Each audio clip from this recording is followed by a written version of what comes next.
साथियों, मैं हिंदी शिक्षक Anjani Kumar Tiwari BDSK educational institute Karhimatpur Pratapgarh से इस वीडियो में कक्षा 9 के विद्यार्थियों को अलंकार बहुत ध्यान समझेंगे। अलंकार जिससे काव्य की शोभा बढ़ती है उसे अलंकार कहते हैं। काव्य की शोभा जिन गुण धर्मों से, जिन शब्दों से बढ़ाई जाती है उसे हम क्या कहते हैं? अलंकार कहते हैं। अलंकार का शाब्दिक अर्थ होता है आभूषण। अपनी कविता की शोभा बढ़ाने के लिए कविगण जिसका प्रयोग करते हैं साधन के रूप में उसे हम क्या कहते हैं? अलंकार।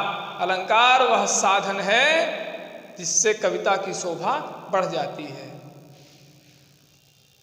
शब्दालंकार और अर्थालंकार दो भेद होते हैं। शब्द के द्वारा जब कविता की शोभा बढ़ाई जाती है उसे शब्दालंकार कहते हैं। तरनी तनुजा तट तमाल तरुवर बहुछाए, तावर्ण की आवृत्ति बार बार हो रही है। शब्द से सौंदर्य कविता में बढ़ रहा है। कनक कनकते 100 गुनी, शब्द से सौंदर्य कविता में बढ़ रहा है। इसीलिए वह कौन सा अलंकार है? शब्दालंकार। बहुत ध्यान समझेंगे, बिल्कुल समझ में आ जाएगा। बहुत महत्वपूर्ण प्रकरण है हिंदी व्याकरण का। दूसरा है अर्थालंकार। अर्थ से जब कविता की शोभा बढ़ती है तब उसे क्या कहते हैं? अर्था अलंकार कहते हैं।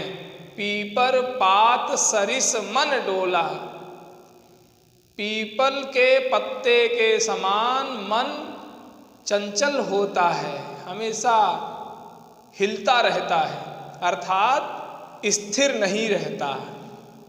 अर्थालंकार। अर्थ से शोभा बढ़ी है। चरण कमल बंदो हरिराई, कमलवत चरणों की वंदना करता हूँ, कमल के समान कोमल चरणों की वंदना करता हूँ। अर्थालंकार। अगर हम शब्दों को बदल दें, चरण कमल बंदो हरिराई को कर दें चरण जलज बंदो हरिराई, तब भी वही अर्थालंकार। अगर इसमें हम शब्द को बदल दें तब उसके अलंकार में विकार उत्पन्न हो जाएगा, अर्थात शब्दालंकार का जो अलंकार है वह नष्ट हो जाएगा। कनक कनकते 100 गुनी, एक कनक माने धतूरा, एक कनक माने सोना। शब्दों को हम बदल दें, सोना और कनकते 100 गुनी, तब यह जो शब्दालंकार है वह नष्ट हो जाएगा। अगर इसमें हम शब्द को बदल दें तब वो अर्थालंकार जो है वो नष्ट नहीं होगा। अर्थ से सौंदर्य उत्पन्न होता है, शब्दालंकार में शब्द से सौंदर्य उत्पन्न होता है। हम समझते हैं आप शब्दालंकार और अर्थालंकार का भेद जान गए होंगे। अब देखिए, शब्दालंकार के 3 भेद होते हैं: अनुप्रास अलंकार, यमक अलंकार, श्लेष अलंकार। अनुप्रास अलंकार जब एक व्यंजन वर्ण 2 या 2 से अधिक बार लगातार आता है तब वहाँ अनुप्रास अलंकार होता है। जैसे तरणी तनुजा तट तमाल तरुवर बहुछाए, तावर्ण की आवृत्ति 2 से अधिक बार लगातार हुई है, इसलिए इसमें अनुप्रास अलंकार है। 2 बार हुई हो तब भी, सदेव पूजिपद, पूजिपद पापा 2 बार आया है, अनुप्रास अलंकार है। यमक अलंकार, एक शब्द स्वर और व्यंजन में समानता हो, 2 या 2 से अधिक बार आते हैं तब वहाँ यमक अलंकार होता है। कनक कनकते 100 गुनी, मादकता अधिकाय, मादकता अधिकाय, अया पाए बौराय नर, अया खाए बौराय। मादकता,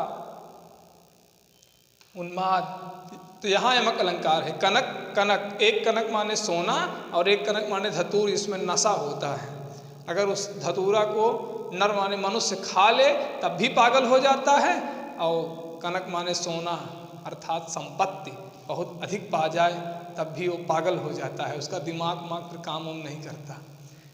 इसमें यमक अलंकार। श्लेष में एक शब्द एक बार आए लेकिन उसके अर्थ अलग अलग हो। एक शब्द एक बार आए किंतु उसका अर्थ अनेक हो, एक बार आए अर्थ अनेक हो, वहाँ क्या होता है?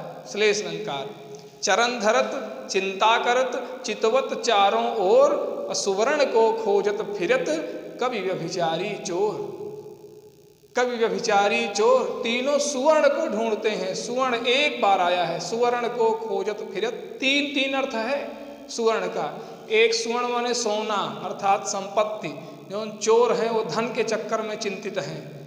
सुवर्ण को खोजत फिरत कवि व्यभिचारी चोर। और जो हमारी तरह कवि हैं वो अच्छे अच्छे शब्दों के चक्कर में हमेशा परेशान हैं। उनकी चिंता है कि हे माँ सरस्वती कहाँ से हमको अच्छे शब्द मिल जाएं। सुवर्ण को खोजत फिरत कवि व्यभिचारी चोर।